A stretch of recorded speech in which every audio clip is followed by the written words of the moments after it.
have to own some of that. I have to own a little bit of that in that my procurement was not as complete and as proper as it should have been. I didn't actually put in the advertisement for bids that it was a wage rate job and that there'd be bid bonds that would have to purchase. I made the assumption that people bidding on these type of jobs would know that. And the person that won the bid didn't know that. So we got caught in conversations for about 2 months that didn't resolve themselves. And I finally decided to withdraw our offer to have them do it. And we're going to rebid that job just to make sure and have the FERCog do the procurement this time, because it's very small dollars to make sure it's done absolutely airtight. And there's no question about whether we do the right procedure or not, especially when we're using these funds, public funds. It has to be done correctly. So I think we'll look forward to rebidding that and getting that going first thing in the spring. Other than that, I'm open for questions. Phil, do you get any sleep? You know, it's interesting. If you want to hear a short story, I cannot lay down yet from my surgery. I have to sleep. I have to sleep sitting up. Oh dear. So I just have to lift my head and I'm ready to go, Dan. Well, my point was, you know, it sounds like you're doing a lot and, you know, you're recovering. So yeah, please feel free to take a break. I do. Absolutely. Thank you. Everything's going along well, and I don't feel any pressure to be too active here. Good. But thank you. Good. Thanks for all that, Bill. Yep. Bill, we saw your financial report at FinCom. We really appreciate that breakout. That's pretty amazing work. Oh, from when I met with Thomas, perhaps? Yes, yeah, we got a chance to see it at our meeting. Really appreciate the work was put into that. Well, that's good. I I think I'd like to be more involved with you guys, so I have a higher level of confidence that I'm not stepping in the muck, as you say. We're planning on doing that with you. It came up in our meeting, but we're leaving you alone for now. Okay. Well, I can tell you that we're spending Chapter 90 money as usual. The storm damage money, I'm very clear that there's no restrictions on that, as long as it's for storm-related issues, and that's covered by the MEMA application that we put in for the culvert. So all of that storm damage money is going to go back into the culvert restoration, and then we're going to move into some of that Winter Recovery Act money. So, but those are all things I'd really like the FinCom to be involved in the conversation, so we're all on the same understanding. And then of course the opera money. But I feel much better about the opera money now that we have this understanding of what is the term. Because we're getting such a small amount, it should be viewed as usable for usual government spending. I don't think there's any big restriction on how we use the opera, as long as we do proper procurement and observe any other state procedures that we would normally for use of public funds. But that can be further delved into to make sure that's absolutely correct before we spend any great deal of that. Yep. And since both of you are talking about just finance stuff, I will just say I've seen some emails from the Franklin County Solid Waste Management folks saying that recycling fees are going up again. So just keeping that on people's radar. I can send details if you would like. What's going up again, Lori? The recycling fees. Oh, yes. Yep. Are you the representative now to those folks? Yes. Oh, good for you. We don't meet very often. Yep. So it's not a big commitment. But. Okay, so should we move on to the town coordinator report? Sure. The biggest change lately has been having the wonderful Cynthia Bowling on board as our select board recording secretary, so that's been a huge help, opening up a lot of bandwidth for me.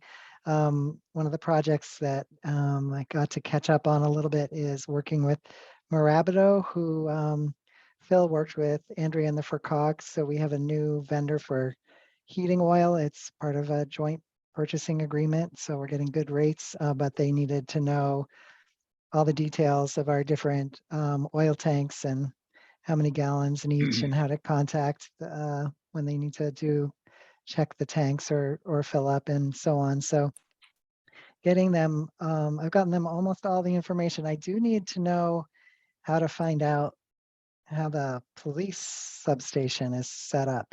Is that a separate burner from the town hall? Does anybody know? It is, Glenn. It's a 275 gallon tank. It's on the rear of the building and it's accessible from the outside of the police station. Great, 275 gallons. Okay. I also Thank you. gave Al a list yesterday that I had researched our total oil consumption last year. So I've got a list of the tank sizes and locations for, I think there's 6 in town. I can forward that to you if you like. Okay, yeah, well, we can check because I've been putting together those same numbers and we can see if they match. That'll be good. Just a note, could the usage, I mean, I don't know, up or down, but don't we have mini splits in the police station as well? We do, and originally we had talked about taking the oil tank and furnace out of there because it's less efficient than the mini splits. But on further consideration, we had the option to leave it in place. So we left it there because for one, it helped us heat the building during construction if we needed it.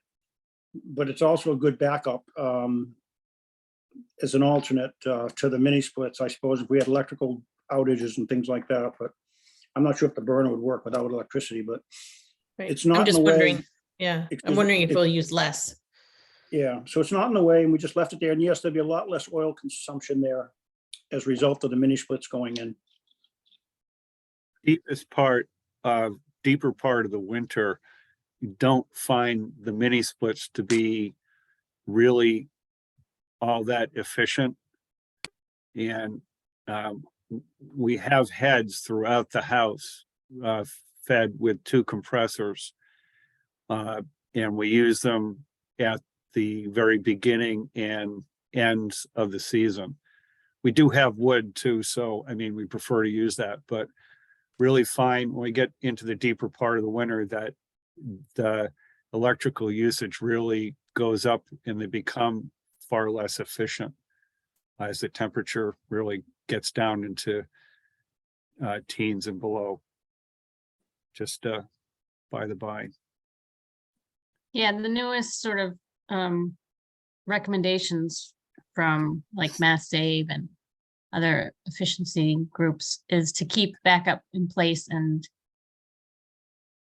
have it integrated so it can switch over when the colder temperatures come. I don't know if that's something we would necessarily want to make the effort to do at the police station, but that's what we've done at the library and will do when we do other buildings. They're each on their own thermostats, so they can be run independently. Like the oil burner doesn't go on unless it hits 40 degrees, say, or something like that. But Oh, so maybe that would, yeah, well, I'm sure it'll be fine the way it is, but I think in general, it's probably good that it's still there as backup. Okay, and then the other update is we are continuing with Crocker for our telephones at the town offices, and they're doing an upgrade to the system on Monday. They'll come and install the new thing and show me how to use it, and I'll be working with people in the town offices to show them how to use it. I'll want to make people aware that I'll be available on Wednesday night. I thought maybe that might be good before the town meeting. If people want to come and have me walk them through whatever the new system looks like. I don't know how different it will be. It has some fancy new capacities that I doubt very many of us will be using, but seems good to kind of keep things up to date. And then I have a couple random questions. the Trinity Solar is interested in doing door-to-door solicitation in Wendell and was wondering if there's an application where they could apply to do door-to-door solicitation. Does anyone know anything about that? Oh, you're on mute, Dan. Seems like it's a As far as I private- know, I think they can just do it. Yeah. They can just do it. You don't have a bylaw or something that requires them to apply. See, I thought they actually had to go through the police. I think they might just have to notify the police. Right. Yeah. Okay, But they might not need permission. They just need, right, just a heads police up. need to know so that when people call, And complain. we know they're legit. Okay, cool. And then the other thing is there's a law firm up in Brattleboro that was calling about who owns the high tension power lines that go through the Wendell State Forest. I guess it's near where there was a vehicle that was on fire a few years ago. Does anyone Mhm. know who owns those lines? Or is it just Mass Electric or? It's gotta be National Grid. Yeah. But it's a right of way, so. So if it's the equipment they're talking about, I'm sure it must be National Grid, right? But are they talking about the land? No, they were talking about the lines themselves. Yeah. So that's National Grid. I would Okay. assume it's National Grid. Or maybe First Light. First Light does own some lines in Wendell, I think. So how would we find out? I mean, maybe I can just say we know it's either First Light or National Grid and let them research it, but I mean, I guess it might be an interesting question. And, they are sort of, maybe it's a more bigger conglomerate that, like the New England, I can't think of what it is now.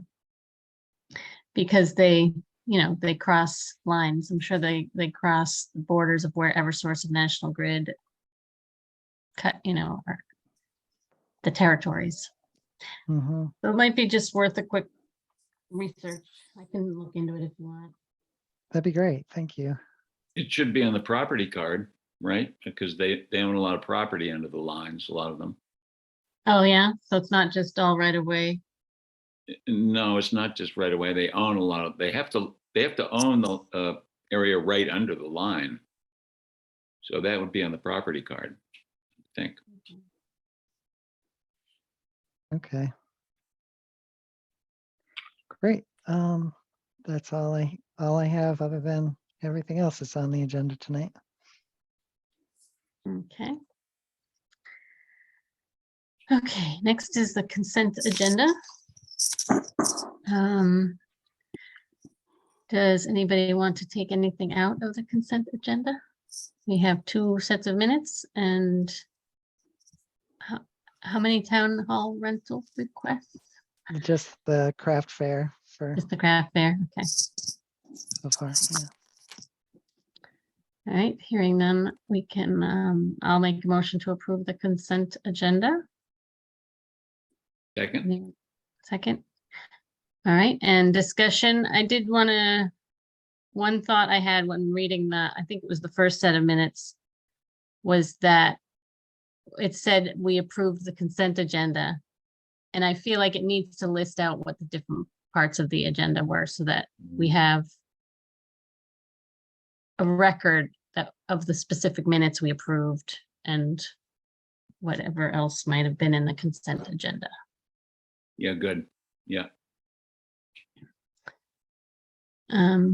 Does that make sense, Cynthia? No. Oh, you don't have to answer. I'm sure. Yeah, sure. Okay. It Okay. does. I did have some late running typos that I caught. I don't know what the process is with that as far as approving the minutes. I think we Go. can just say that we can approve it with minor edits. Okay, is that all right with you, Glenn? I sent them to Glenn and he saw them. You agree? Oh yeah, absolutely. We can fix any and the grammar things that you caught and the typos. Yeah. Okay, Thank you.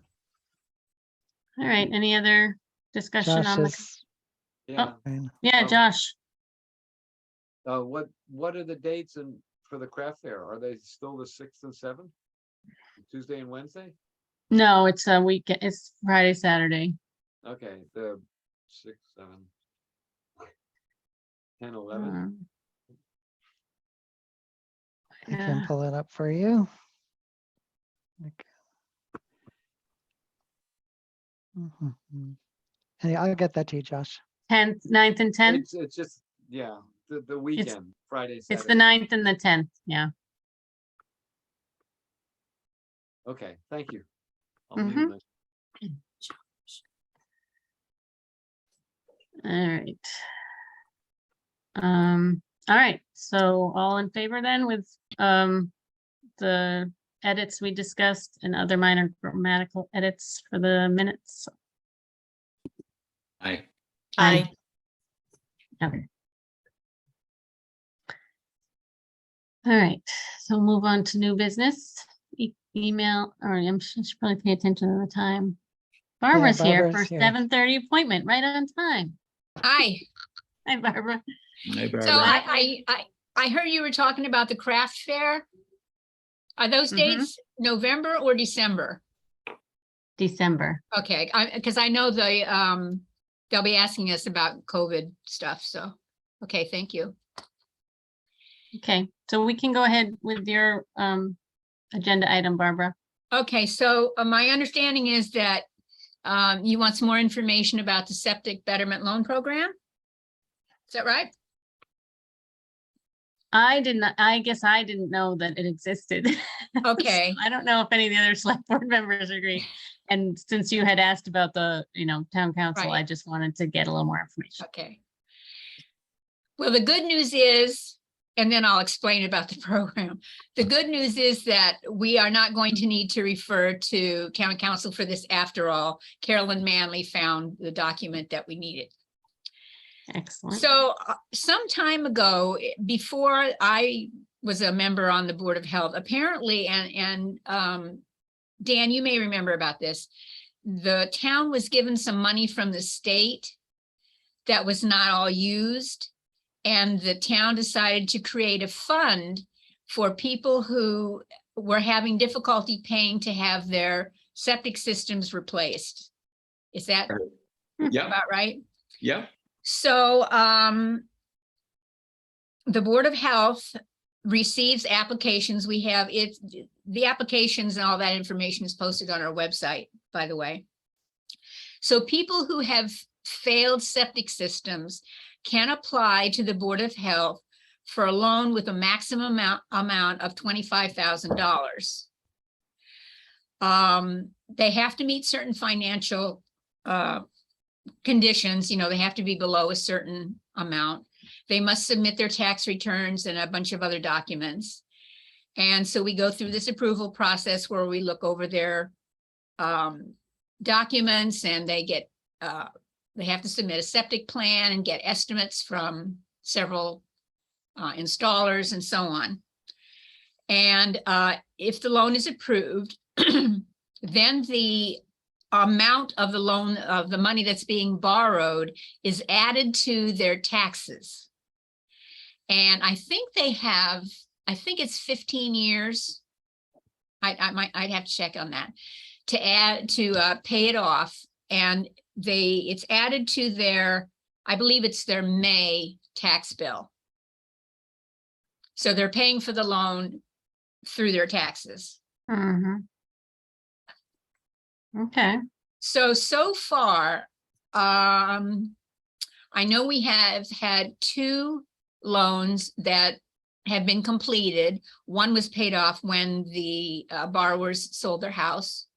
We have another one actively in process now, and we just got an application for a 4th one yesterday. So how many loans we grant depends on the balance of the funds that are left in the account. As these payments are made, the funds are replenished. Right. So how So much is in? I think there was $75,000 until this latest loan, which we still have to go through, and we'll be looking at the application on Monday. So theoretically, we might be able to do, most of them are less than $25,000. It all depends on the bids. So theoretically, if everything is paid off, we could do 3 loans. It just all depends on the balance in the fund at the time that the application is made. Mhm. So, Okay, It's Okay. all good. that's great. Yeah, I think it's a great thing that the town did with that money, because absolutely. as you may be aware, it's quite expensive to have to replace a septic system. Yeah. So, Yeah. I wasn't aware of it, so that's good to know. oh, well, I'm Absolutely. glad I paid you a visit And, then. and I'm impressed that you guys can handle all those logistical things. It reminds me of the CDBG grant, which seemed like so much work to deal with all Well, that stuff. Actually, it's Carolyn who does most of on the financial end. She takes care of that. And in fact, I emailed her today and I said, brace yourself, we've got another application. But Carolyn's good. I mean, we Oh, go through yeah. the process and have to check everything out, but once it's approved, it's pretty much in her hands. So Great. Thanks for doing all that, Barbara. Excellent. you're welcome. Yes. Anything else I can help you with? I don't think so. All right. Then I will say bon nuit. See you Bon soon. nuit. Thanks, Barbara. Okay, Bye. thanks for coming. Mhm. Bye. Okay, so now we can go back to the email archiving policy. Yeah, so when we brought Entree on board and they got some of us set up with the Office 365, they gave a little orientation packet. And then at the very end of that, on the last page, was this email archiving policy. And I just thought it'd be good to bring it to you all and to discuss it, unless it is something that, I don't know if you've ever discussed this before, but one of the things that it's basically saying is if, eventually we may get all town boards and commissions and people doing work on behalf of the town using wendellmass.us email addresses so that all of their content is stored for the records law. In the meantime, for people to make sure that at least one wendellmass.us email is copied on messages that people are sending out so that those records are retained. But anyway, I just thought you all might want to discuss the email archiving policy. And there's a copy of it in the folder for you. Right. This is actually a conversation that I had with Entree when we first did the first round of email addresses updates. I do think it's something that we may even need to have, just like we did with the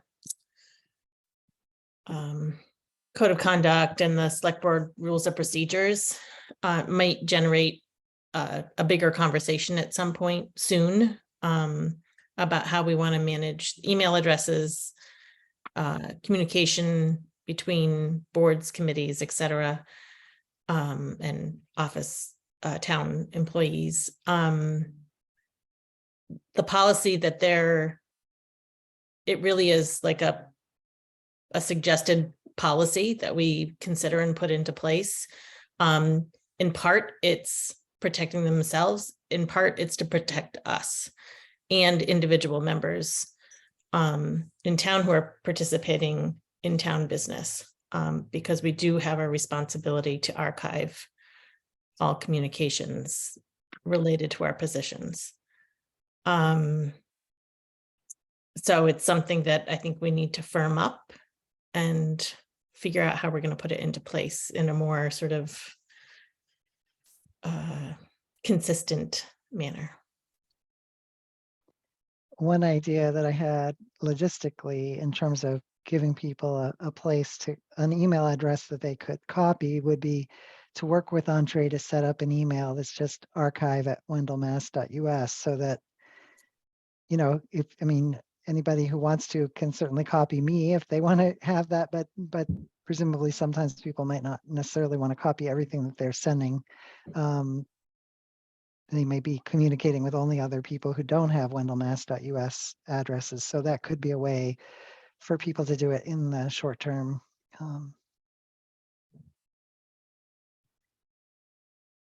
I like that idea, if that seems doable. I do Entree. too, in the sense so that you don't have groups that are always getting the reply all kind of messages. Mhm. That can become pretty cumbersome. Yeah, Or Glenn getting every single email, because we always have Right. to copy him. right. Glenn, Yeah. have you had conversations with Entree about how other places have made this work? I have not, nope. But, and I know you and I were hoping to get a meeting set up with Pat at some point, so maybe that's an item we can add to that list. I think that's a good idea. And I'm seeing a light at the end of the tunnel in my schedule. So I think if we can try to schedule that soon, that would probably be good. Great.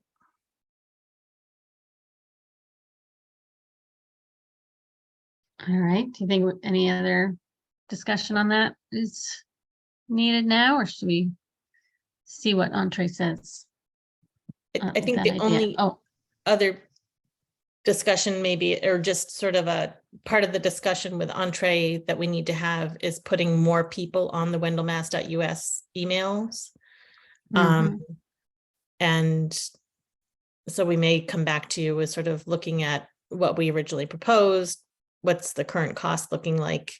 I don't think we've reached what we were originally talking about yet, so we still have some room to move and grow, but that could be And how does that work if if the select board we each got an individual email address? Do we have to do something like log into some new thing to send emails, or is it something that is interchangeable with our personal email address?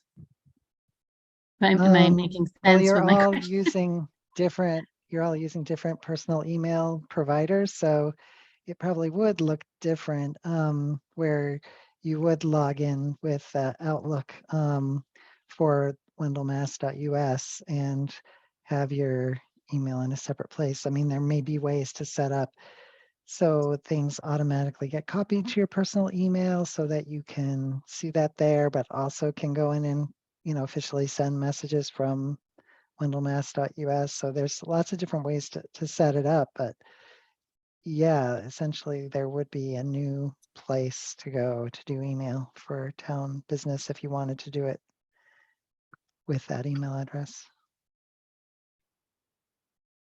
Okay, I guess I have mixed feelings about right. I mean, I think part that of happening, but yeah, I think part of the process is trying to separate the personal email right. addresses from town business. Mhm. Yeah, no, I see there definitely be a benefit to it. Right. Oh I yeah, also see it would be a if we difficult got transition. we You- could get a public records request that said, I want to see all of Lori DiDonato's emails about energy Mm. policy in Wendell for the last 2 years. How would we Mhm. do that except for you to be searching for your personal email address? Yeah. The other thing is we have had the experience even in the last 6 months of someone, losing access to their personal email address and therefore losing access to very important Wendell Mass emails. So if it Hmm. was done through wendellmass.us, we could have recovered that password and that account. Okay. You could also set up a client like Thunderbird, which allows you to have any number of email addresses that you can easily organize and go directly to those addresses. I actually, I have a whole separate email address for FinCom right now, and separate from some of my other activities, so that I don't miss emails because they're lost in the spam or something like that. I have one address that's kind of dedicated to that. And I tell you the truth, I don't pay much attention to it anymore because it's just it's a lost cause. But another way to approach this would be to have a client that allows you to have any number of addresses you can go to directly through that. Yeah, that's good. Yeah, I think, how about Glenn and I talk with Entree about what our options are, and then we'll come back to you. Sounds awesome. Yes, Okay. thank you for doing that. Sure. All right. And I think I saw that Cliff joined us, which is perfect timing. So we can move on to talk more about trees. You're on You're mute, Cliff, talking, just you're so you know. muted, Cliff.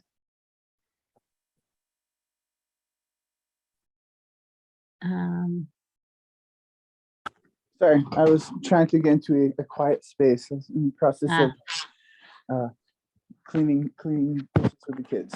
Hello. Hi, Cliff.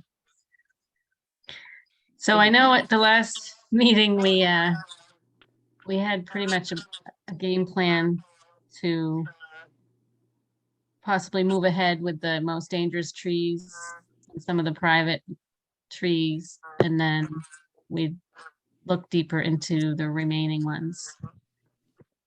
But I think you've done some more surveying since then, so is there new information? New information.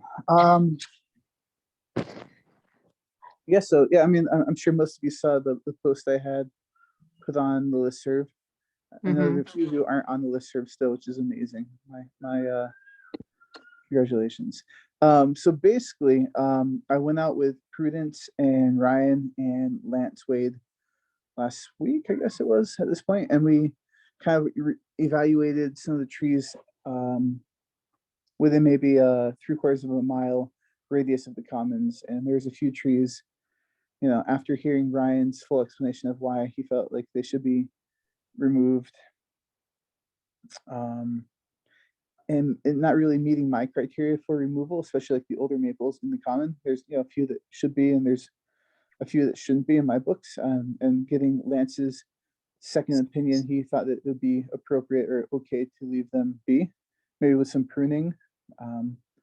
So I pulled off one of the pages, or one of the flyers, or whatever you want to call it, the notifications on the tree, that wasn't going to receive any pruning, that was going to kind of put some people's hearts at ease. And the remaining, there's 2 other trees that I left the paper on because we're going to end up pruning it some, you know, taking off some of the dead leaning branches that are, you know, pointing towards the road. But for the most part, those will be left alone. There's at least 1, maybe 2 in the common that will be removed probably. I don't feel like one of them, it's not really up for discussion in my books, like it just needs to be removed. But yeah, so that's kind of for the common area. And then there's a few trees going towards Stone Road that I also, I think I pulled 2 or 3 signs that were just like, you know, his speculation of, you know, there's too much projection for the tree to be removed in my books. And it's like, you know, if it starts showing wear and tear, then, you know, we can talk about it. But it's more like the way it's growing, and it had like a internal crack that healed, and he's like, oh, it should be removed because, like, you know, it could break, and if it does, it'll hit the lines. It's like, yeah, along with, you know, a million other trees. So Lots of other trees. and so I think that what makes sense is to, like I had suggested, go through, for me to make a comprehensive list of the trees that are just a no-brainer, need to be removed, and go ahead and either, I guess the reason why we're having this meeting in part is to decide if I should get the green light from the select board first, because I guess you guys are you people would be the other deciding factor other than myself. Like I want to make sure that it's a not necessarily unanimous decision, but at least there's some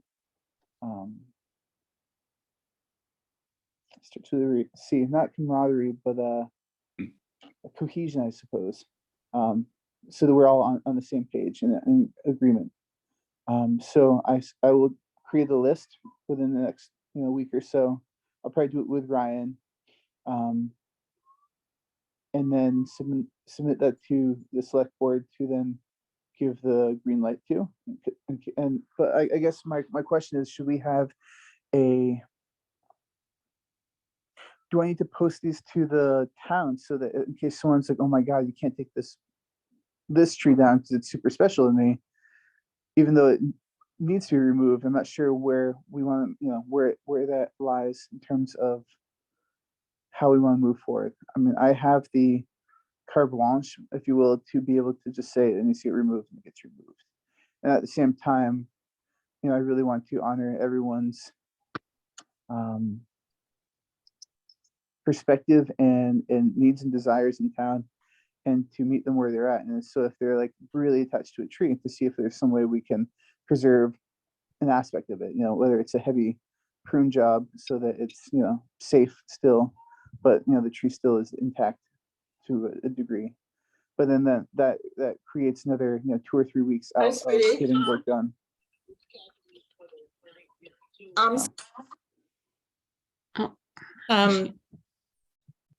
Gilly? Cliff, I Yes. believe that I read that you said that you came to an agreement about 120 trees. Was it 100 With prudence? Approximately. with Prue approximately, that, and it felt like if you and Lance and Wade and Prue have gone through and come to agreement with those trees, this is my opinion and a recommendation, that we move ahead and get that started with those trees. And that seems like the ongoing discussion might be with that smaller subset of trees that were sort of still in question. But not to hold up all of the work waiting. I feel like there has been a lot of discussion. I don't know what the status is of the next hearing that was discussed. If that is planned or not planned. And maybe that hearing could discuss the remaining trees in question. Right. So we can't schedule a meeting until we have decided what trees are in question, because they legally they have to have like a 2-week notification for people to review and to rebuke. And though we've done that in the past with our first hearing, there's some contention whether or not that was a legitimate meeting for whatever reason. I think it was, but still, it might be nice to, again, kind of leave that open now that everyone, like the word is out in town where, some people who might not have access to listserv or be going to the town hall to be looking at notifications might not have known about this. They now do. Everyone's kind of talking about it. So to give another opportunity for people to speak up about trees that are pertinent to them, to then, to make sure that list is cohesive and covering all the bases. So with that being said, I can't schedule a meeting until we know what trees those are. So it's I wouldn't call it catch-22. I think that what I would do is come up with a list of trees that have met prudence and my approval. Those can be slated for removal, and then that will leave us with the 20 or 30 trees, whatever those are, and then that can be posted. And then that's when we, 2 weeks plus, from when that is posted is when we can have the next meeting, the next hearing. So just to clarify, so you had talked about a date, which was, I think was going to be next week, Yes. for sort of a continuation of the first hearing, but now you're not planning on doing that? Legally, because we've decided to have a hearing, it needs to be posted in the newspaper and given 2 weeks notification for people. And it wasn't, okay. So, well, I mean, And- it was going to, but then because we were removing some trees from that list, Ryan didn't feel comfortable posting it in the newspaper again when it wasn't an accurate list of those trees.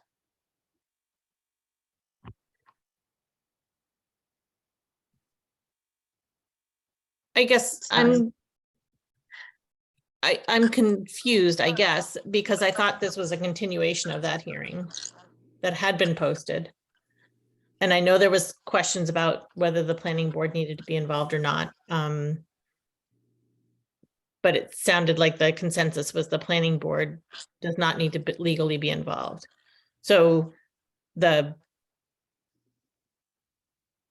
so if this isn't a continuation hearing of the hearing, then it needs to be, I hear you saying it needs to be posted. Yeah, it could be a continuation hearing. I'm fine with that. It seems like an easier way to go to kind of streamline things and get things moving. And it might make sense to just do that regardless, so that we can continue moving forward and making progress. So even if it's not the end all be all meetings, I think it might make sense to, I'm open to whatever you all are wanting to do.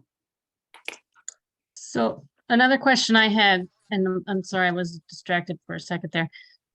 There were people who I think were going to formally appeal some of the trees in the first batch. Has that happened? Like, do you have appeals that you also will I consider? haven't received anything except from Dan Boyden. That's the only one I've received in person or an email or And is he the one with the sugar maples? yes. Okay. I don't know if there was anybody else who wanted to appeal. So as long as you have those, Yeah, that's I good. know. But I think it would be good to leave that as an opportunity, because I know there's some trees that people are really attached to, especially on the common area, and they can contest it or whatever. But I'm going to do my best to preserve those trees, and as you saw probably in my post, I'm going to do everything I can to help promote the health of those trees and get them back to a healthy state, so that they can remain there, because they're beautiful. Mhm. I guess my concern is I don't want it to continue, that it feels like we do need to make a decision to some So extent. just to clarify then, though, are you saying that if we can all agree, we can decide on those 120 trees tonight and say, give the go ahead to National Grid, and another hearing would just be on the other trees? Are you asking me? I'm asking Cliff. Okay. I wasn't sure who you're asking either. Yeah, that's fine with me.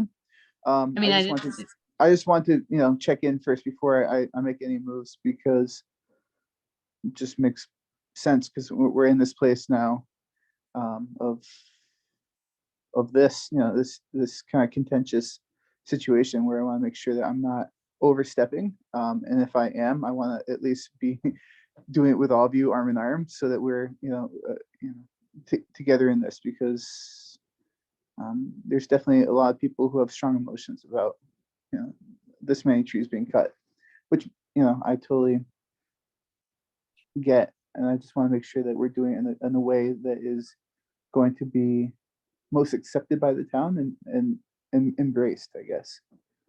Right. So I'm just trying to figure out the best and healthiest way to go about that, while still making moves forward, so that we can really mitigate any danger that is or potential harm that is.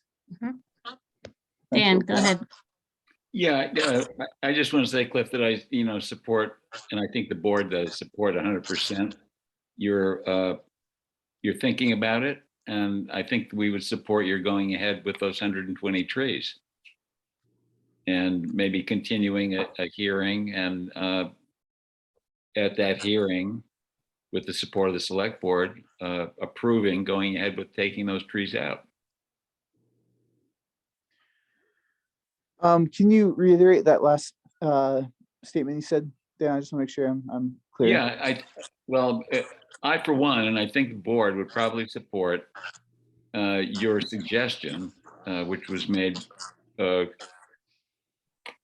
concurrently with Prue, about 120 trees that probably should be taken out. I think the select board supports taking those out and supports your approach, so that you can go ahead if you need to and continue that hearing and make a final decision that those trees need to come out. So you're saying Yeah. we should have another hearing to make that final decision? Make it final. To Yeah. So Okay, okay, yeah, because I think we're having two different sentiments right now. One is saying just go ahead and do it, and you're saying to have the hearing maybe next week or whenever, and to get approval from the town. I think you have approval from the town and the select board, but and I think it's up to you, and anybody else can weigh in whether or not there has to be another hearing. I'm not sure. I'm not sure there has to be another hearing. What's your thoughts though, Dan? I mean, like, what is your prerogative at this point? My thought is that you folks should go ahead and cut those trees down. Okay, thank you. That's very clear. Yeah, I would reiterate that as well, that I feel that you have certainly done due diligence in having conversations with the community, in having the assistance of Prue work with you, meeting again with Wade and, sorry, what's the Ryan other? and Lance. Yeah, I'm getting confused about names. Meeting with the fellows from National Grid, the forestry people from National Grid, and really looking again at the trees. And if you have all come to agreement about a particular list of trees, that it's time for those to come down, and that the other trees that are still up for question, there can be a hearing scheduled to have a further conversation about those trees and what to do about them. But that initial set that you all agree on, we should move ahead. Yeah, I agree. Just weigh in as FinCom that a lot of this work has been delayed, for so many years, and it's catching up with us. And it's only going to become far more expensive going into the future. It's really great to see this finally being taken on in such a manner as it has been, Cliff. So I think you get a lot of full support from FinCom. Yeah, because FinCom would definitely approve of the utility companies paying for some of these trees. If they're agreeing to do it, then let's go. Yeah, and we have our network to be looking out for as well, big time. Yeah, yep.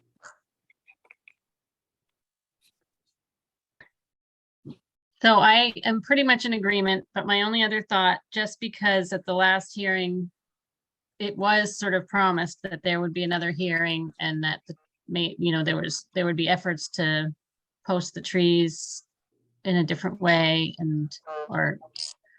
my only thought is if anyone has reservations and thinks another hearing would be better, I think we could just get the hearing scheduled as fast as we can. Don't worry about coming up with new lists of trees, just do the hearing based on the original list of trees, and just to sort of, if you think you want more input from the town on the full list of trees. Sorry to throw that in there. It's okay.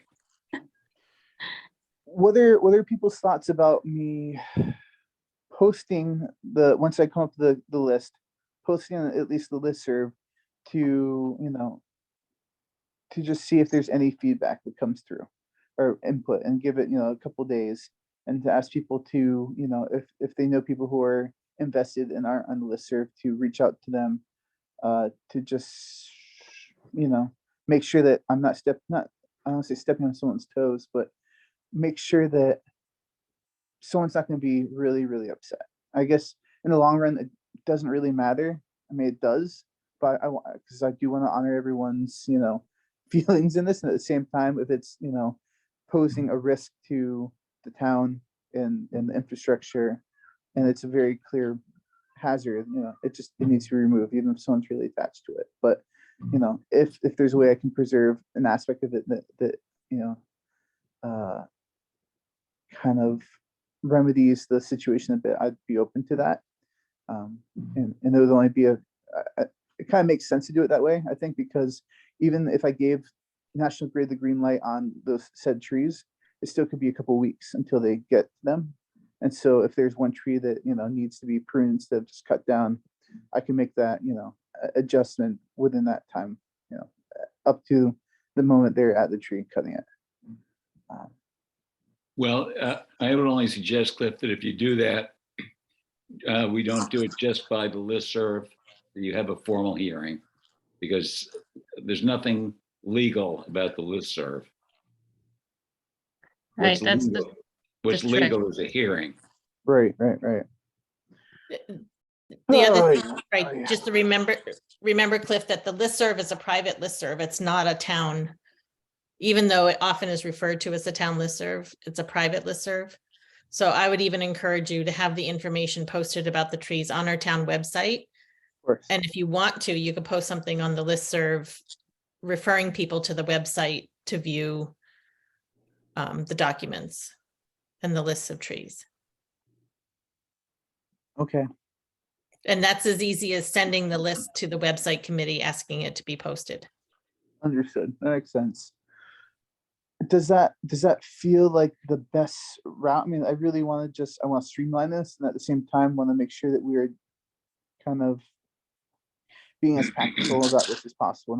And I feel like I've gone in a complete 360-degree spin. So I'm not dizzy, but I feel like I don't have exact clarity in the direction to walk besides to do the tree assessment again, go review every single tree, check each one out No, and kind of assess which one is. you've done that. Yeah. In my you've done opinion, that. you've done that. Yeah, I agree. I have, but I don't have that list in front of me. I just have gone with him and be like, this.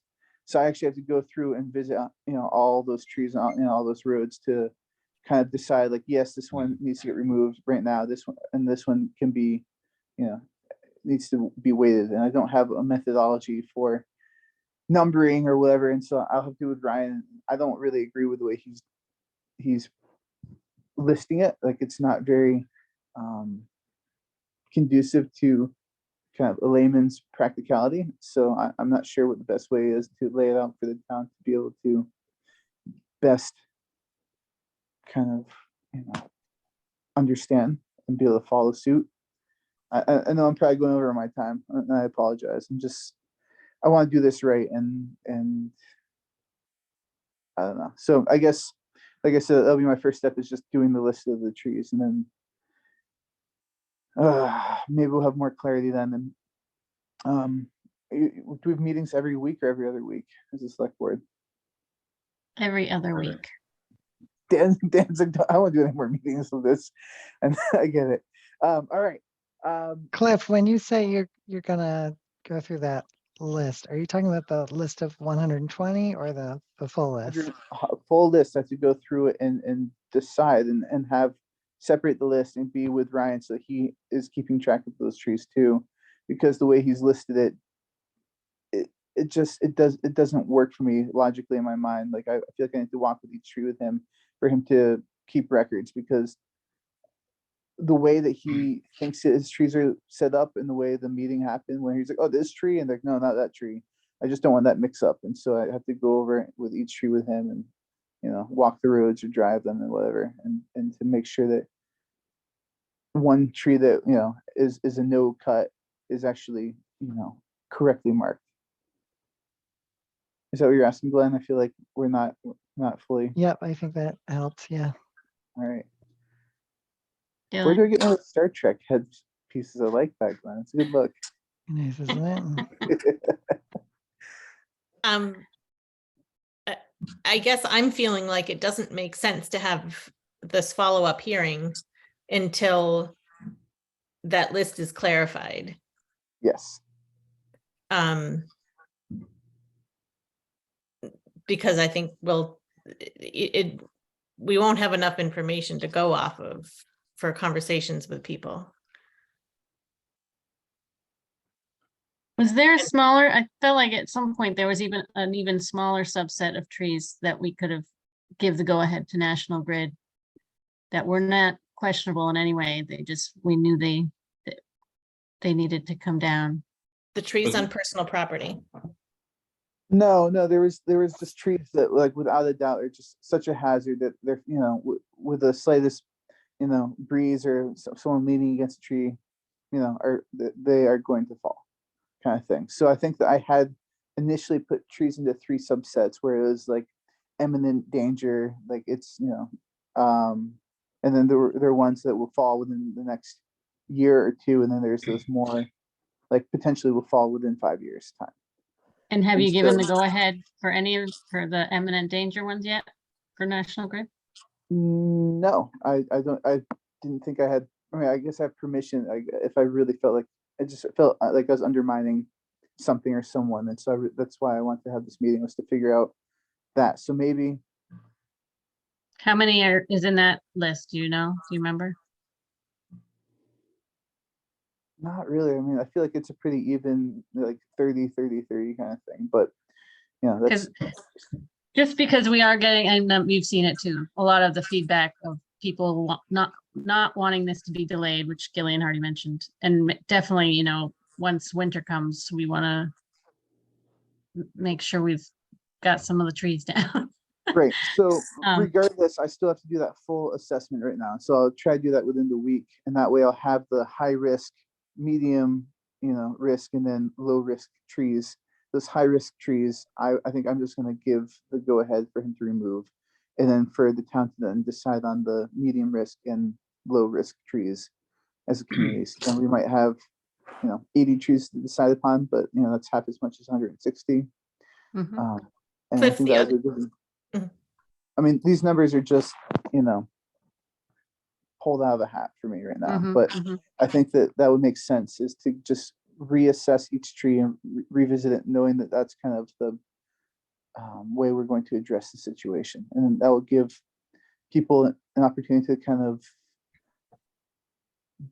better address the trees they're really in discussion for, like, or up for debate, and will Mhm. also be not as overwhelming as a number. Yep. That sounds great. I think that's just the healthiest way forward. And as long as I have permission from the town to give National Grid the go ahead to cut whatever trees I deem as being a high hazard in this moment. And, when I do this assessment with Brian within the next week, he'll be able to give his supervisors the green light for those trees. Great.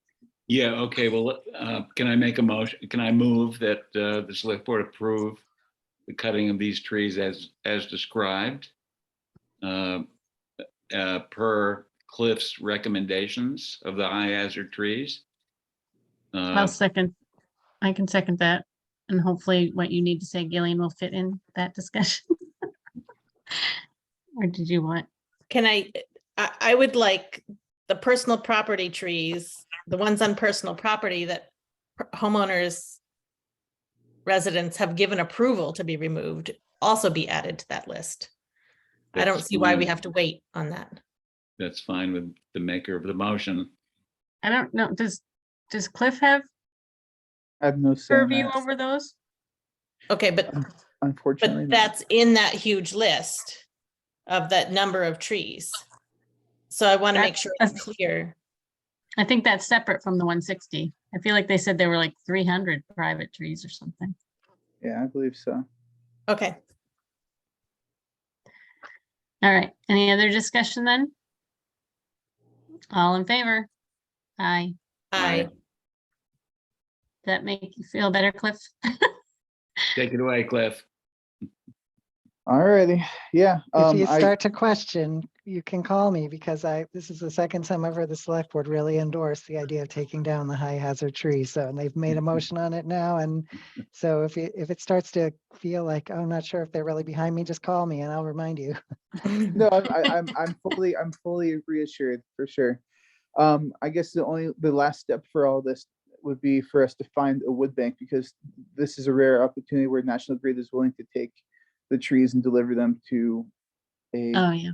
desired location. So I would really Right, like well, Cliff, I've actually, I did call you about that a couple weeks ago, and I now have a list of 10 properties that, that we own, that the town of Wendell owns, that are potential sites. And we were Okay. gonna drive around and look at them, but there's a lot of good sites, so I wouldn't worry exciting about to hear.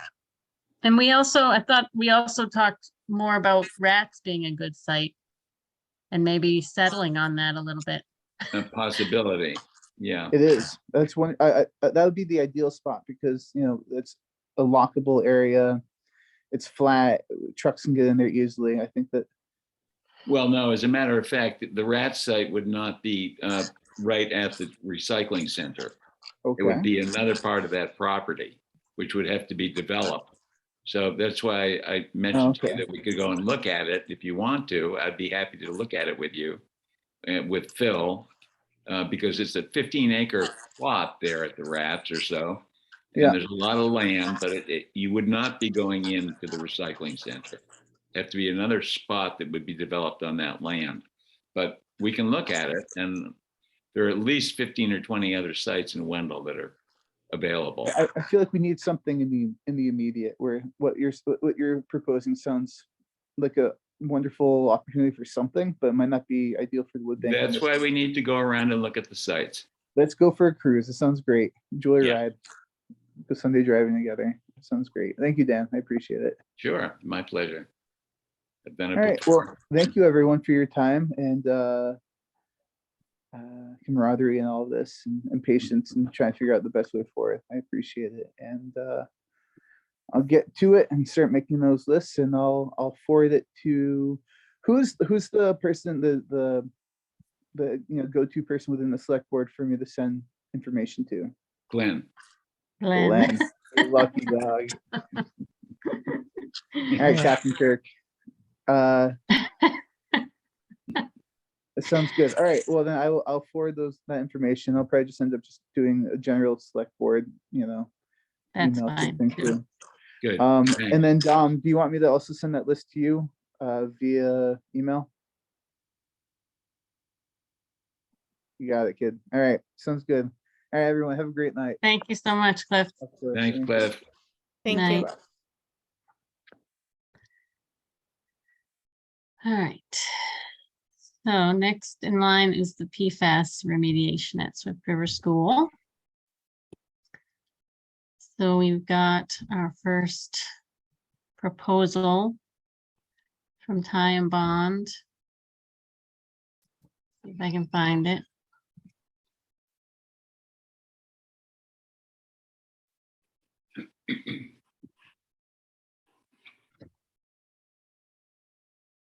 And this is for professional engineering services to assist with the final design, permitting, bidding assistance, and construction phase services for the PFAS water treatment system at Swift River School. And I believe they want us to approve it and sign it. And the total, which will be shared between the two schools, two towns, is $49,200. So, would anyone like to make a motion to approve?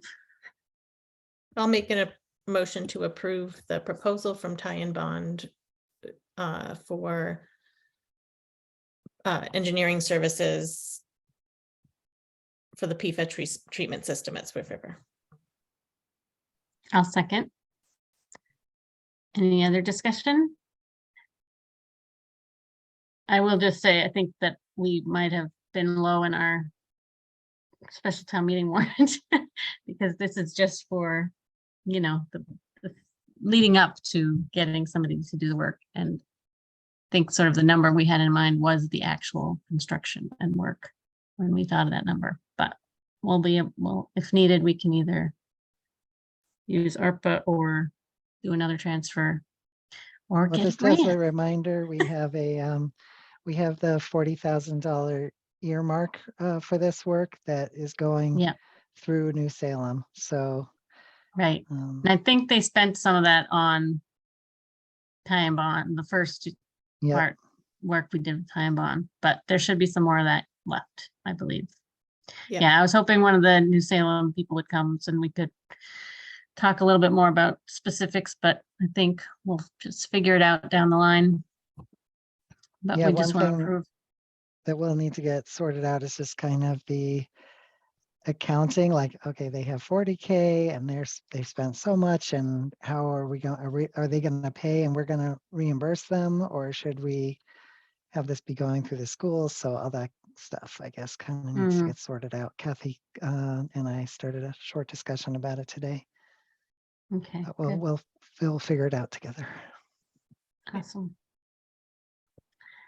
Do we need All right. to print this out and sign it this week? I'm sure they would like that.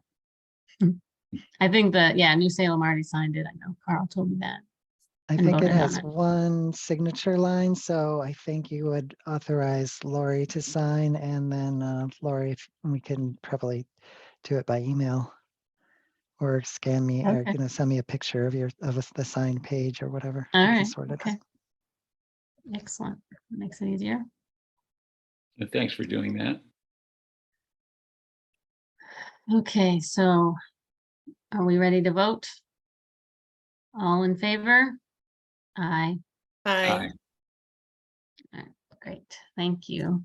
just as a side note too, I've been keeping an eye on the grant that the state is supposed to be coming out with to support this kind of work. And it still has not come out. They originally said it would be out at the end of September.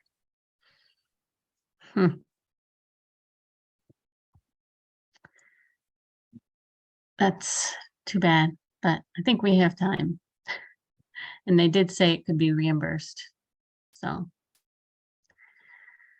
And I feel like Comerford and others are working to get maybe more help from other sources as well.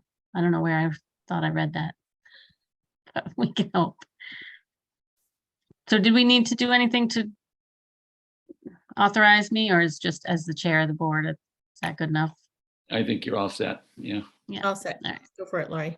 excellent. All right. Next up is grant management services. So we had the presentation by the consulting group last week. They did send references for us to check, and I haven't had a chance to check them yet, or I didn't know how you all wanted to proceed with that.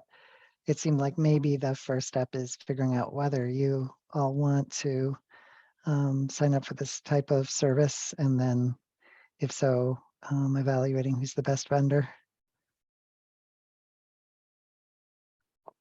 I'm interested in the services that we were talking about. I'm not sure they quite understood what we were looking for. Right, That's my yeah. concern. And I think that may have been partly due to the fact that Constantine, who was my original contact, had to attend a funeral, so they sent someone in his place. Mhm. But it actually, as they were talking, it did seem like there was interest, at least from some folks on the call. I'm not sure if that was you all or if it was Phil or someone else, but it seems like potentially you could sign up for a block of time with them, and we may not need the whole block for questions about the procurement related to a federal grant. There might be extra time available for them to look out for grants that might be helpful for Wendell to apply for. Since the last meeting, I found out that Northfield actually decided to take a chunk of their ARPA money and hire a grant writer for several years. So they're essentially leveraging the ARPA dollars to get more dollars for the town. So it's understood from the beginning that it's a time limited thing, and they may not be able to have the person beyond 3 years, but I thought that was interesting because our approach has pretty much been, let's spend the money and free up cash essentially for the town to reduce tax burden and get going on projects and stuff. But it was an interesting, different model of how to use the ARPA funds. Mm-hmm. Yeah. Mm-hmm. And with the potential of some grant funds, like for PFAS, et cetera, I think it would be really helpful to have somebody kind of at our beck and call to be able to support us in writing some grants. That it sounds like this company that we met with, is a potential for doing something like that. Do you agree, Glenn? Yeah. Yeah, I mean, I got the impression that they were more like looking out for big federal grants and then sometimes actually doing the applications. I think Northfield's approach is more like getting more of a standard grant writer, nothing too fancy, I guess, and getting them on staff. But I remain interested as your procurement person in having someone I can call with questions about the ARPA SLRF.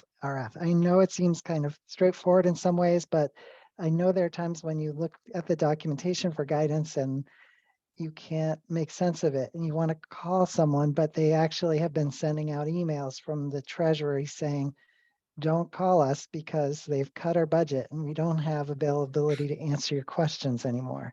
So Mhm. I feel like it would give one thing I could imagine using a group like the group that came to us last time to do is let's review everything we've spent so far and let's get all of our documentation lined up and establish a process going forward for just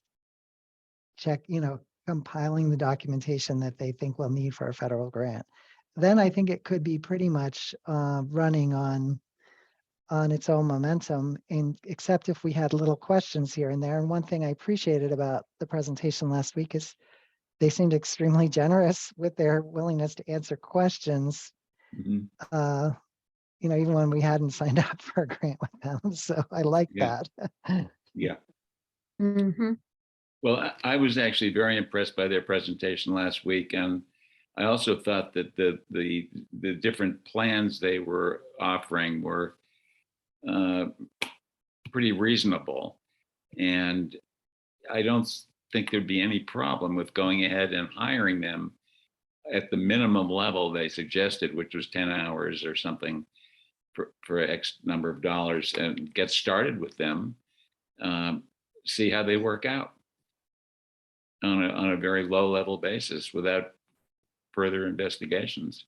And at the same time, we could investigate other sources of the same kind of consultation, but they seem very good to me. So can we have Definitely. Glenn contact those references, or do we want somebody else, one of us, to do that? I'm okay having Glenn do it. I'm happy is, to do it. Yeah, Thank you, and Glenn. I think I'm just going to email the people, and I'm sure that they're not sending us anyone who's not going to say nice things about them. So you might want to have a plan in place, like assuming the references check out, that we can just go ahead. Maybe someone would make a motion on that, and then we could, get them signed on. Because I think when we need them is like now or yesterday. Yeah. Yeah. You- Well, I'll move that we accept them as a consultant and pending Glenn's review of their recommendations. And should we add that we are paying for it through ARPA, or do we have another, do we need to identify how we're paying for it? Let's say we're Yep. paying through ARPA. Yes. Okay. I'll second. Right. Any other discussion? All in favor? I'm sorry, to interrupt, but did you also want to include in that you are moving to accept them as a consultant at the lowest level? That's what you're interested in. Thank you. Yes, Yes. thank you. Yeah. All right, all in favor? Aye, Aye. Aye. okay. All right. Anna is here. You'd ask me to invite Anna to discuss about the Code of conduct. code of conduct and just distributing it and populating it across the Wendell officials. Hi, Anna. So should we skip ahead? We only have the rules of procedure before that. Sure. So did we need to just approve the code of conduct, or it's really already been in place, right? So it's just a new slightly edited version, Yep. Yes. and we just want to discuss the best ways to, distribute it.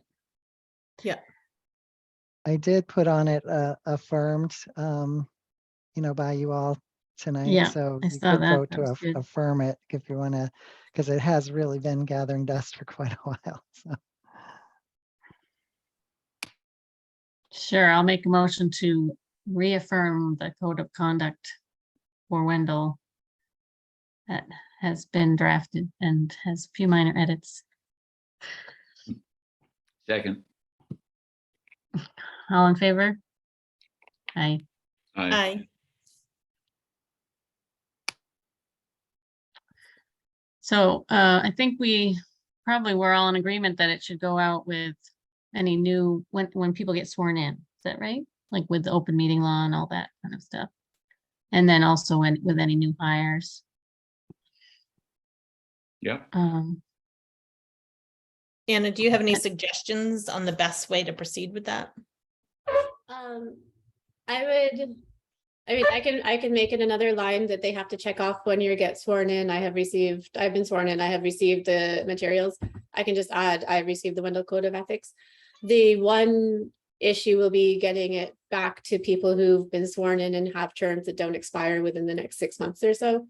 So I can look through that list and, if there's a PDF that you're happy to have people email and just sign off via email, I can do it that way. At least then I know they've gotten it. I have all of their email addresses. That's not a huge task, but it might have to wait until after the election. Understandable. Yeah, yes, my I gosh, think yeah. that would be fine. The code of conduct as it is has a signature line on it at the end of it. But We I did think talk about like- maybe finding a way to make it a digital document with a digital signature. I can't remember if either of you thought that was easy to do. Is there a detached page that they then sign, or is it they just sign their copy? Yeah, it's that they sign their copy, which makes it difficult because then you have to Yeah. make a copy of the policy itself. So maybe we make the signature page like separate or They have to, there's a signature page when you get sworn in, and it can Oh, just yeah. be another item on that signature page. oh, That's great. very easy to add in.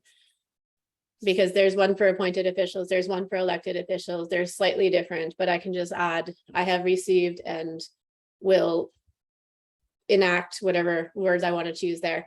The Wendell Code of Conduct and Ethics, in addition to the Massachusetts ethics. Could we just edit that code of conduct to remove the signature on the form? Yeah, It seems like that would be the easiest thing. And then it would just, Anna could just keep track the way she is on that checkbox. yeah, I think that's what Anna was saying. Yeah. Yeah. Do any regular employees generally have to get sworn in too? No, regular employees are not sworn in, so whoever is in charge of the hiring would have to be responsible for it. So like Miriam isn't sworn in as librarian. She has been hired by the Board of Trustees. All the trustees are sworn in and they're all elected. But for road crew and cemetery workers and Miriam and other places, like even Glenn isn't, he's hired by the select board. He's not an elected or appointed official. So whoever is in charge of the hired people would be responsible then as well for making sure the code of conduct gets distributed and signed, and then the paperwork could be turned into me and I'll keep it all together. So it Okay. sounds like maybe Carolyn would be Yeah. our person. Yeah. Carolyn for employees and Anna for everybody else. Okay. And maybe we can have two types of forms, one with the signature on it and one without, that would be signed for along with all the swearing in documents. Oh, yeah. So, and the other thought, Glenn, is that this be part of the personnel policy. I think that Carolyn was saying she saw it as a separate item, Okay. but I can bring that back to the Personnel Policy Review Committee and find out more about that. Okay. So at least on Anna's end, she can have a copy without the signature on it. Yep. That could just be removed. And Anna, that language for the signature says something like, I hereby affirm that I've been given a copy of the document. I've read and understood its contents and agreed to conduct myself in a manner in compliance with the standards outlined. That sounds great. Okay, And if they're, I mean, if they're PDFs and you could just email them, I can add that exact language onto the new document as well, and then have the signature line removed from the document I hand them. And they sign off on my document. Okay, I'll send you the document That'd as be is. great. Great. Okay. great. Thank you, Anna. Much appreciated. Yeah, Enjoy the rest of your meeting. Thank you. Thank Thanks, you. Anna.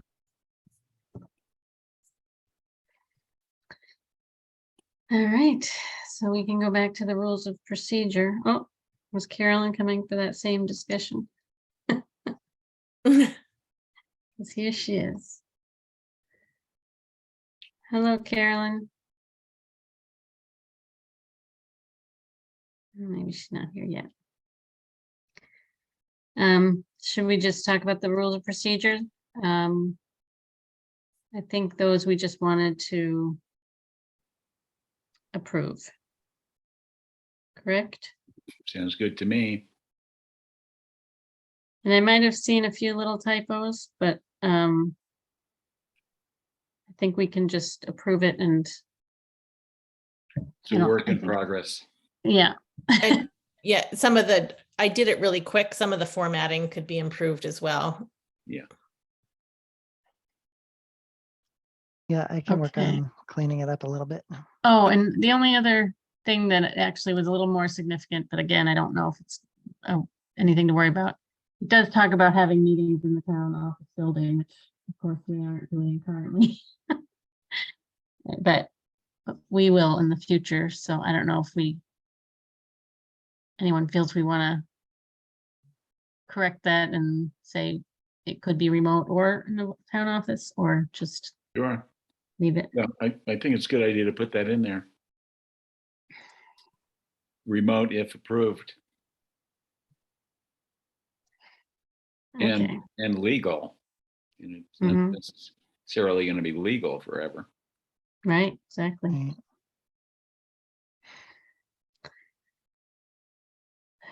So Okay, along with that we might just say under regular meetings, I think it's the second sentence, the date, time, and location of regular meetings during a given month shall be posted on the town's official posting place.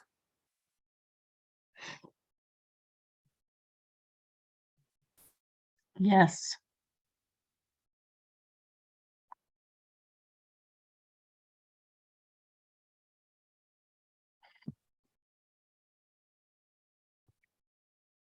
Glenn, do you want to make those changes, or do you want me to make the change and send it to you?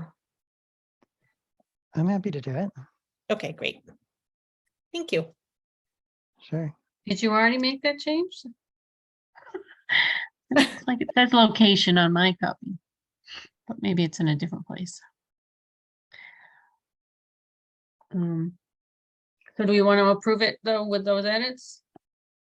Still, I'll make a motion to approve I'll second. the new select board rules of procedure with a few minor edits. Any other discussion? Sounds good to All me. Thank you. All in favor? Aye. Aye. Aye, All right. we Excellent. did it. Woohoo. Yeah, good You move. did it. Yeah. Thanks to Thanks, Dan for the everyone. initiative on the rules of procedure and to Gillian for the initiative on the code of conduct. Really appreciate it. Yes. Yeah, and there is a paragraph in there that says it can be amended at any time. And Mhm. like, or Right. work in progress. So it's great. Okay. All right. So Carolyn, just in case you were here for the code of conduct discussion, we already had it with Anna. So if you want to add anything, we basically decided that Anna would have people sign off and that they've received it when they get sworn in, and you would do something similar when people are hired. Yes, Anna, we had that conversation about a week or so ago. And I apologize for not being here sooner. It was for a very good cause, though. It was my Oh. birthday and my daughter took me out to dinner. Oh, birthday. Birthday. Happy So- birthday, Carolyn. You Thank shouldn't you. be here at all. Yeah, Yeah. take the rest of the night off. No, I know, but I did want to weigh in on a couple of the issues. So, but no, I was happy that Anna was willing to take on that responsibility. It just seems the most logical since everybody has to cycle through her office anyway. Right. So, Mhm. Except she's saying that folks who are hired will not need to go through our office anymore. So we were hoping that you would be willing. no. to have- Oh, and that's fine because Okay. normally I give everybody a copy of the personnel policy. And this is my understanding is that this is going to be it's going to be a standalone policy as well as be included with the personnel policy. Yeah, good. Okay. So, and I do, in the personnel policy, there are like several pages in the back that employees have to sign acknowledging that they've received the personnel policy, the sexual harassment policy, and I forget a couple other things. So this will just, I think I'm probably going to recommend that there just be one sort of master sign off rather than, having people have to sign 6 different pages, just with all the items listed. Sounds like a good Yeah. idea. That That's sounds what good. Anna does, I guess, for the officials. So it makes sense to have Right, similar. right. Yeah. Perfect. All right. I think we've settled that. So we can move on to the special town meeting warrant. Yep, and so it's still maybe a little bit of a work in progress. And Aaron and Carolyn have both been kind of educating me. I think this is the first time trying to think about bills of prior year, and but I needed to understand that raise and appropriate essentially means taxes. Right. Okay, so now I understand you're not transferring one account to another. You're transferring from the tax base to a Right. specific account. So Yep. yeah, and so I think some of the owners of those accounts were happy to pay bills from them because they were smaller amounts, but just as well to do a raise and appropriate for all of them, I guess, or you can decide how you want to go. So can I just ask, I guess I always thought that that raise and appropriate was only during the annual when you are actually voting on you had the budget in front of you and you were deciding the tax rate or whatever. If we raise and appropriate at a special, does that mean we've got to keep track of these numbers for the next tax rate? Well, the tax rate for this year, for 23 hasn't been set yet. So I think any special town meetings up I believe it's prior to November 1st, can be included in the recap. Right. Okay, It can be raised and appropriate. Yeah. all right, good to know. But So- when it goes on the warrant, though, it can be phrased in a way, raised, appropriate, or taken from any other fund. Right. Can be posted on the warrant, and then when you get to the meeting, you make the motion with the most recent advice from the FinCom about what fund it should come from. Oh, okay. So does FinCom have advice for us about that? Because that's what I'm trying to sort out is the motions now to get those lined up in advance. But in the motion, it can say to raise and appropriate or take from any other available fund. Okay, And then when the motion is made on the town floor at the actual meeting, the fund can be specified.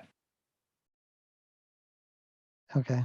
So now at this point, when Glenn's writing out the motions, does the FinCom decide? whether it's raise and appropriate or something else? No, when the motion is written and it gets posted, it can say from raise and appropriate or other available funds. And then the FinCom can weigh in on that. And the decision can be made at the meeting. After the that- motion, after the motion is read and Well, seconded? When Or- the motion is made, specifies what fund it should be taken from, based Okay, on so, recommendations from the FinCom. so now is the time when we want the FinCom to tell us what to do, right? So we can put it in the motion. No, it doesn't have to be, they don't have to weigh in until physically the night of the meeting. Right, Because you could even have a conversation during, with the public as to whether they want the town Yeah. to take it from some available fund or if they want it to be raised and appropriate. So the and decision, that can be part of the discussion at the special town meeting. The Right. town can weigh in about what fund they want it taken from. so the motion that Glenn writes on the warrant should say to raise and appropriate or take from available funds. Exactly. That you don't, at this point, you do not have to specify the fund. Right. Yep.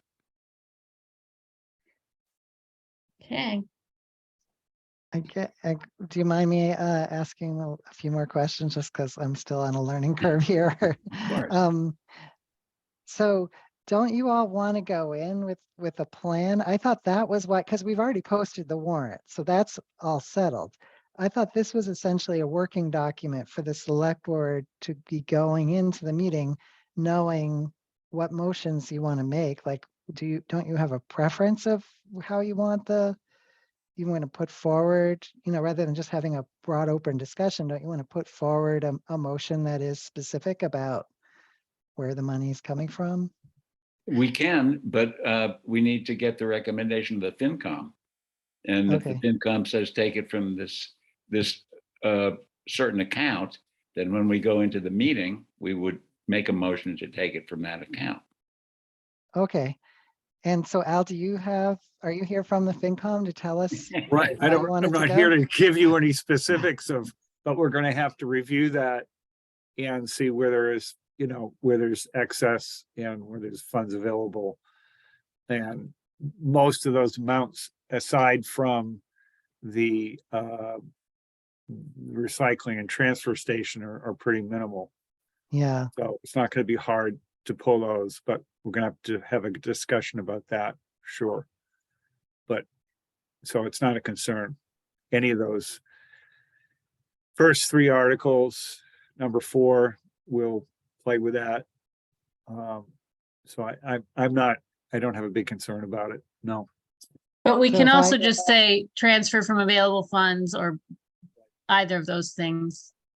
I mean, Available And- funds to cover the- any of what's there, yeah. and the town can vote on it as is, and then we can decide down the road. They're just giving us, if they vote yes on it, they're giving us permission to just decide where it's coming from, I imagine. No, Running that thin that we No? don't have the No. funds for. at the town meeting, it has to be determined whether whether the expense is being covered as a raise and appropriate expenditure or whatever the funding source is. At town meeting, Okay, that you have to specify it there. You can't say, okay, fine, we vote to pay that bill and you guys can go ahead and decide where it comes from. It's Right. can't be quite that loose. At town meeting, it does have to be specified at that point. It's just going into town meeting, you leave it more open and broad-based because, for example, we've had town meetings in the past where, say there were several pieces of equipment that were intended to be purchased.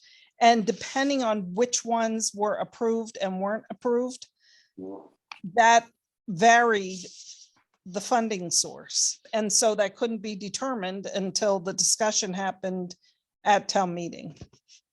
So that's why you leave it open going into town meeting. but it helps to know kind of what the finance committee is basically thinking, right? About Yes, but a lot of times they don't even meet until the week, and have their final discussion until the week preceding the Yeah. town meeting. So Okay. you don't have a lot of, you don't know until they're sitting at that table and say, oh, this is what we recommend. But at the special town meeting, you need to have a motion that says exactly where the money's coming from. You can't leave it wide open at that point. That's when the decision has to be made by the town meeting. Right. And if you went into town meeting and the motion only said raise and appropriate, then you are limited, Yeah, just raise. That's why it has to say raise and appropriate or take from available funds. right. It has to include both options. Yep. So Yeah, Al, and- is the FinCom meeting this coming week? I'm hoping we're gonna be able to get them together on Monday. Hoping. Yeah, So if you This- don't get together, what do we do at the special town meeting? Pass over the article. Pass it over is the only we could do, but. Well, um, can't we just take it all from stabilization if we have to? We can do that. Yeah, yeah. Yes. I mean, that's Yeah. one of the options. Yeah, or from the Because it's- reserve fund. Yes. Yeah, Or from so it ARPA. seems, Make a determination. But I can't speak for them because as a it whole, seems silly but to yeah, pass that's where we'll over take it from. these most small likely. things. But, if the town meeting decides they want to take this money from stabilization, Yeah. it doesn't need the approval of the FinCom. We would love the approval of the FinCom and the recommendation, but if the town Yeah. meeting wants to take it from a certain place and there's no recommendation, they can do that. And having it listed as raise and appropriate or available funds, and then we identify it as stabilization at the meeting, that works. Yep, Okay, yep. But if Glenn is going to print these out with the motions included, then, which is what we have been doing for a while, I think, then he will want to know what we're deciding No, ahead of time. the No. motion that he includes on the posted warrant is the raise and appropriate or take from available funds. Right. Right, okay, so after town meeting, after the votes are taken and Anna certifies the votes, that's when you see the article, and then the motion underneath is going to be the motion that's ultimately voted. There- right, but what the But But what tradition has is that been, motion? How do we but the decide what that tradition- motion is?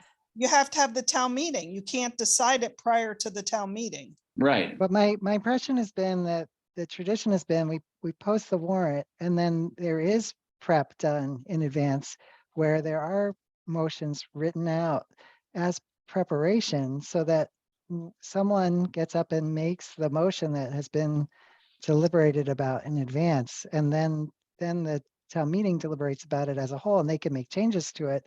But there's a copy of 10 copies that get distributed to the select board, the finance committee, the town clerk and the moderators so that they kind of know what's coming and Yeah. then it can be adjusted by the town. So that's what I'm working on, is that document. and I think part of that is that we're missing our financial coordinator, right? Yep. Yeah. And we do need input from the finance committee. That would be good. So I'll But- share. But so they could bring us a document the night of town meeting, giving us their recommendations of where those funds should be paid from. Right. Yep. And we could read the motion with those, we could choose to accept Yeah. those recommendations and read the motion as is and present it to the town meeting that way. Right. I would Cool, say so- too, if there's a chance that FinCom can't get together, that we default to stabilization. And that way Glenn could write them up that way, and then we can change them when we get there, if there's changes. Well, Glenn can write it up as raise and appropriate or take from other available funds. And then when the motion is actually made at the special town meeting, if the select board wants to say raise and appropriate or take from stabilization, I move that we take this money from stabilization, then that motion will be considered by the town meeting.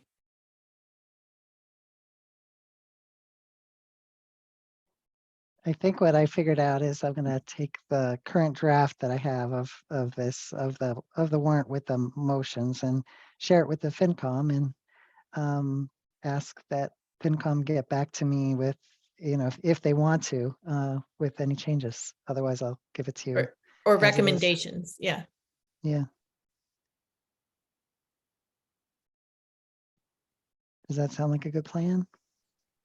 Or Sure. Somehow we already have a recommendation about the rats one coming Well, from that one, stabilization. I made that up just based on the amount. I didn't think that they could pay for, I Okay. was assuming these other bills could be paid out of the current year if it was approved by the town meeting, but that one just seemed like unlikely. It would be too much of a hit to their budget. It's a bunch of bills that got trapped in someone's email address.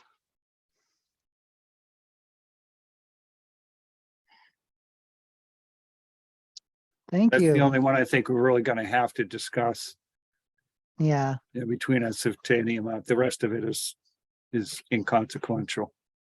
yeah, That's the one I think we'll have to really kind of sort out. makes sense. Thank you. This is so helpful to me as I'm learning. It seems like we're all learning together, so that's good. You're doing great, Glenn. Thank you for keeping up. Oh, thank you, Dan.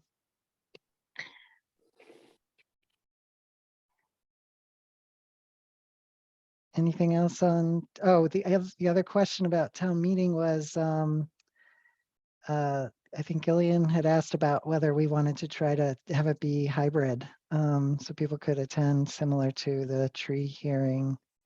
I don't think that they can in terms of voting, but they Right. could listen. they could stream it. Yeah, And maybe contribute. I don't think they can contribute. We'd Okay, have to look up the legality of that all right. I at don't town know. meeting, but so, Katie, you're on mute. You're in mute. Did. I believe that people can speak. I believe that there are certainly town meetings in other towns. Yeah, Katie, can you move? We can barely Okay. hear you, so if you can move a little bit. Yeah. I believe they certainly cannot vote, but I believe they can speak. Yeah, As the moderator. I know there are larger towns where they have the town meeting. I'm sorry, Katie, you have to crawl right into the microphone. They may not vote, but they may speak if recognized.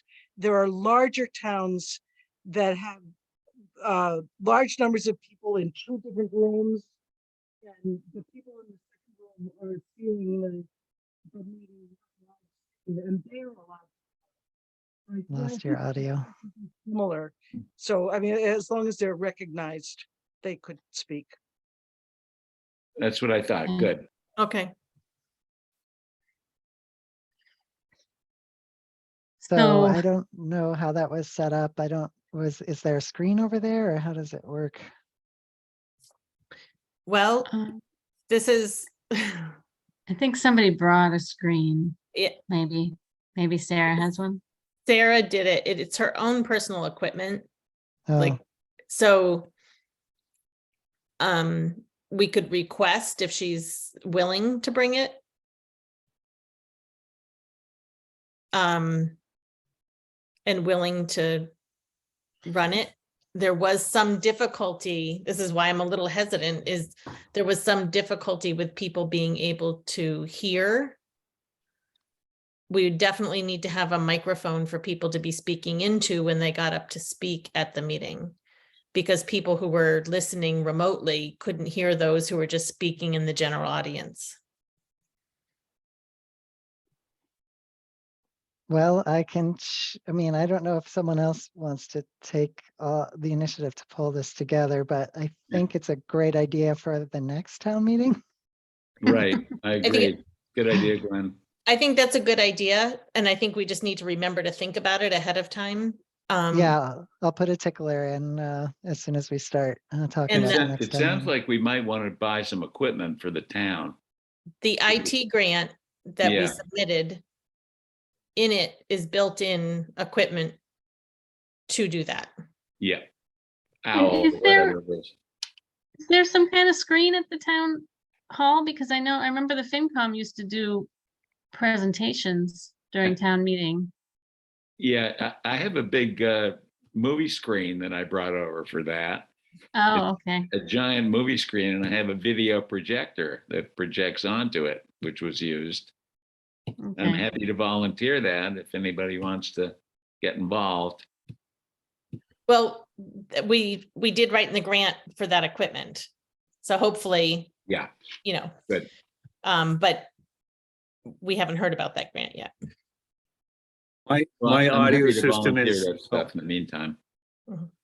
I would volunteer my audio system, but it's out of play for, I don't know, maybe another week or two, I'm not sure, but so you're looking for some way just to amplify so people could hear a little better, is that what you're saying? You want For a one future microphone? meeting, when we do the hybrid, audio is one of the things that needs to be addressed, including Okay. making sure people are mic'd. Yeah. Okay, right now I have a single mic amp that's available. Just to fill in if that would help out. Do we want that for the meeting just for people to be able to hear, or do we feel like it's going to be small enough that our voices will carry? I think for accessibility, that would be advised. People often don't speak up when they have hearing difficulties. It probably would be a best practice to see if you could at least get a mic there and then really lean on people to use it and get it right up into their mouth. Would you be willing to set that up, Al? Yeah, I have just a single mic amp available right now. Usually I have a, multi-mic amp at my disposal. If it does become available, I'll be glad to bring that. But Thank you. I think it's tied up. Pretty sure. I have some mics and an amp. I don't know how high quality they are. They're probably very low quality. But we could try them. Do we need then mics for the audience and for the people at the table? I think that's what we what had. helps that's why it helps to have more than one mic. Yeah, because otherwise you're just juggling one mic and it takes a long time between people. I have a feeling, well, people really like just standing up and speaking from their seat, and I feel like well, we'll see. They did it when we were outdoors. They walked up to the mic. So if we think And- that that's a Yeah. good or you idea. could have someone running around with the mic, maybe that's something I could do. So I don't have anything else to do with the meeting. All right, well, Be it'll happy be to a help. should be a short, easy meeting, so maybe it's a good time to play around with that kind of thing. Gilly? I just wanted to know if Katie, as our moderator, had any input or suggestions or questions. I really, No, You we need can't to hear you again. center. I really have, it really has been good having the mics at the outdoor meetings. And it really would be good for the indoor meetings as well. Definitely so everyone can hear and participate. So if that's something that, as we're buying equipment, that could be something to think about. So we're not borrowing Al's all the time. It's on the list. Good. Have a radio mic in there, a wireless mic would be really handy if you want to pass it to people in the audience. that would work really well. Yeah, Just- good idea. Just an idea. Good idea. Pretty cheap now too. Yeah, they are really reasonable. Yep.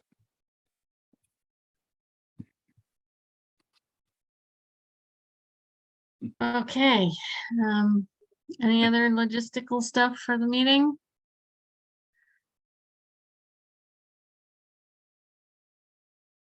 All right. So Glenn, are you feeling good about steps? Yeah, I'm feeling And- great about it. All It's gonna be a right, great meeting. and what time people get there, like an hour ahead to set up?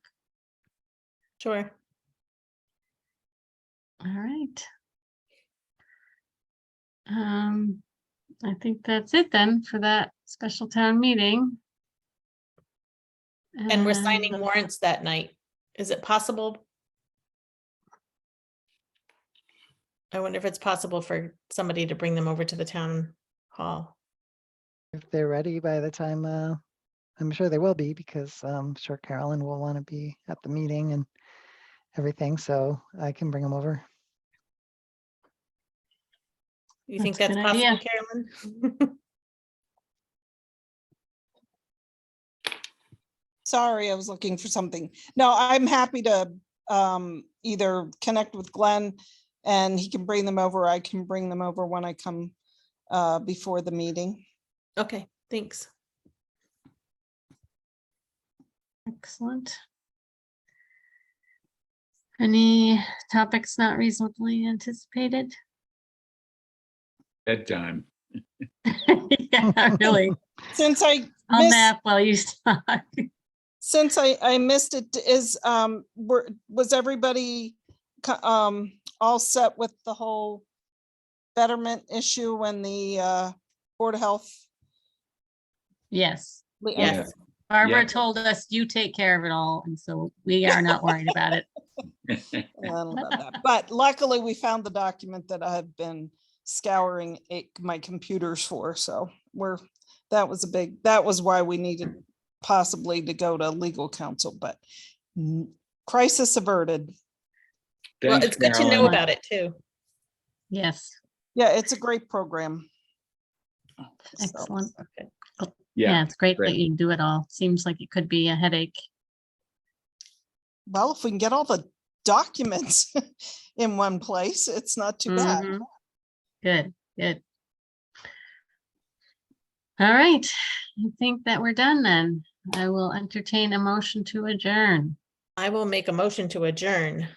Second. All in favor? Aye. Aye. Aye.